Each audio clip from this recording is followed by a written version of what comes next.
I'm Aaron from PhoneDog.com, and this may be the HTC device that you've been waiting for. I'm here with the HTC One X. This is the flagship device in HTC's One lineup, which they announced at Mobile World Congress back in February. This thing is packing a 1.5 gigahertz quad-core NVIDIA Tegra 3 processor, and I should point out that this is the global version. It's got an 8-megapixel camera with 1080p HD video recording, a front-facing camera, Android 4.0, also known as Ice Cream Sandwich, with HTC Sense version 4, a 1,800 milliamp hour battery, all in a thin and light package that looks good and fits well in the hand. I've had the pleasure of reviewing this for about a week thanks to HTC, so special thanks to them, and all in all, I'm pretty impressed, but there's a lot of stuff that's coming out on the market right now. Is it worth waiting for? We'll find out in the full review, but first some love to Best Buy Mobile for hooking us up with phones like this for use in our One Paw Bandit game. When you go into Best Buy Mobile, you'll walk out without dealing with any rebates, no paperwork, no waiting 8 to 10 weeks for your phone. At Best Buy Mobile, you'll walk out with the after rebate price. Let's take a look at it. HTC One X.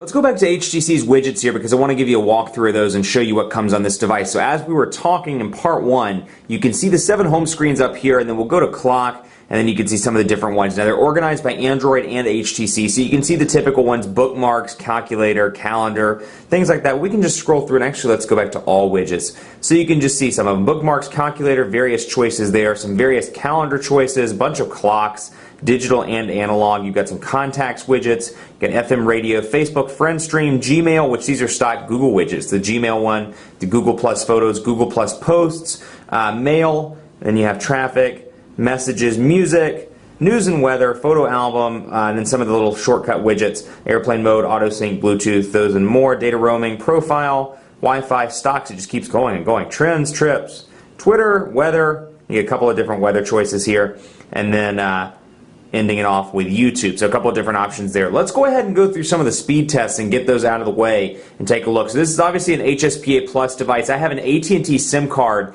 in the slot back here. It's a micro SIM card slot, and you need a little tool that comes in the box to remove that SIM card. So it's an HSPA Plus device that operates up to 21 megabits per second. You can see H is there, so it's operating, well, now it's back to 3G. But HSPA Plus is in play, and we'll take a look here at some of the settings. Wilson, North Carolina. Let's change that over to Chester, South Carolina, and then we'll change that to megabits per second, and we'll begin the test. Now, you're going to see this on the HTC, the global version. You won't see this on the AT&T version because it's actually showing me when it rotates between 3G and HSPA Plus, which AT&T calls 4G. So you can see it rotating back and forth. It's back to HSPA Plus now, and we'll take a look at the speed test here. Now, keep in mind, it is 5:04 in the afternoon. I'm sorry, 4:04.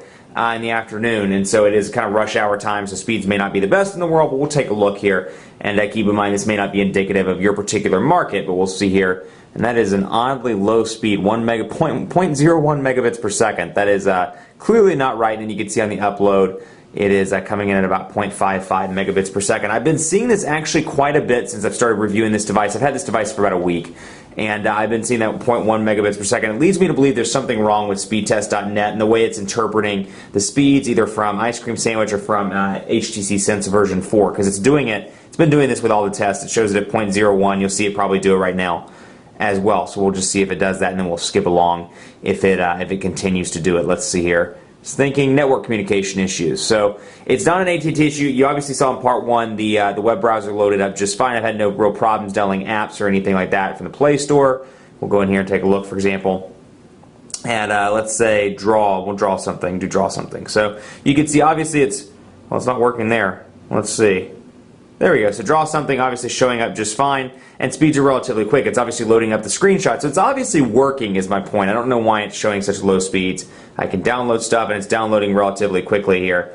And while we're in here, you can take a look at the Google Play Store, but you can see it's running and doing downloads. So you got what's new, rate and review, descriptions, reviews, and more. And obviously this thing isn't optimized for AT&T's network, so that's something to keep in mind as well. It is a global device, but still downloading, so you're wondering if that's obviously not 0.01 megabits per second speed, so something must be up there with Ice Cream Sandwich, but you can see it's successfully installed, and I can swipe over to get rid of that. So on that note, let's take a look at Quadrant Standard and see how this quad-core Tegra 3 processor performs in Quadrant Standard. Take it with a grain of salt. It isn't indicative of day-to-day performance, but this does show you how this device performs, at least in quadrant standard. Call quality has been pretty good on this device. The earpiece has been nice and loud. The speakerphone is nice and loud as well. The only complaint that I've heard from some people, I've let people hold this, some friends, some colleagues, and some people in the building that I work with, which obviously is colleagues as well, but you can see, no battery. It's a little bit of a smoother back, and the biggest complaint I'm getting is that it's hard to hold in the hand. I think it's nice and curved. I think it's great for phone calls, but I'm hearing from some people it may slip out of their hands too easily, and that's a concern